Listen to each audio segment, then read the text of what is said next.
என்னோட பேர் சந்தோஷ். சேலம் சாப்டர்லேருந்து வந்திருக்கேன். நான் பேட்டரி எக்ஸை டீலராக பண்ணிட்டு இருக்கேன் லாஸ்ட் 5 இயர்ஸாக. ஒரு 6 to 7 எம்ப்ளாயிஸ் ஒர்க் பண்ணிட்டு இருக்காங்க. நான் இன்னும் மிஷன் பண்ணலை, இங்கே பண்ண போகிறேன். என்ன மாதிரி உங்கள் சார் பேசிக்கலி எவ்வளோ பேட்டரி விற்கணும்? பேட்டரி கம்பெனினாலே நம்ம கார்பரேட்டாக அதான் டார்கெட் வைக்க போகிறாங்க. அந்த பேட்டரி விற்கணுன்றது எப்படி சொல்லணும் அப்படின்னா, ஃபீல் பண்ணோம் அப்படின்னா, empower so many vehicles through batteries. Okay, நம்ம வந்து ஒரு 10 லட்சம் வெஹிக்கிள்ஸை வந்து நம்மளோட பேட்டரிஸ் மூலிமா நம்ம வந்து எம்பவர் பண்ணணும். Plus happy customers. அப்போ நீங்கள் வந்து ஒரு கம்யூனிட்டி மாதிரி கிரியேட் பண்ணலாம். கம்யூனிட்டினா எங்கள்கிட்ட வாங்கின பேட்டரி எங்கள்கிட்ட நீங்கள் பண்ணும்போது மார்க்கெட் ரேட்டை விட நாங்கள் ஒரு 10% 5 வாட் எவர் சம் எக்ஸ்ட்ரா கொடுப்போம்.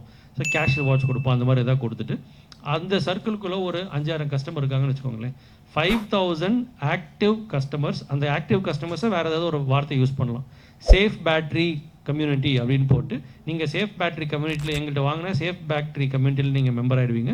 எவ்ரி 3 years 5 years நீங்கள் பேட்டரி சேஞ்ச் பண்ணும்போது ஒரு கால் கொடுத்தீங்கன்னா போதும், நீங்கள் எங்கே இருந்தாலும் we will coordinate with partners and rechange it அப்படின்ற மாதிரி நம்ம ஒன்று கிரியேட் பண்ணலாம். ப்ளஸ் இவ்வளோ மக்களுக்கு நம்ம வேலை வாய்ப்பு கிரியேட் பண்ண போகிறோம். பொதுவாக பேட்டரி பற்றி தெரியாதவங்க வேலைக்கு வராங்கன்னா நீங்கள் அந்த ட்ரைனிங் சர்டிஃபிகேஷன் அதையும் நீங்கள் பண்ணிக்கலாம். ஒரு 1000 பேரையாவது பேட்டரி டெக்னீஷியனாக உருவாக்க வேண்டும். அது மாதிரிலாம் போகும்போது ஒரு பியாண்ட் மீ ஒரு பெருசாக என்னத்தையோ பண்ணுறோம் அப்படின்ற ஒரு ஆத்ம திருப்தி அப்படின்றது ஏற்படும்.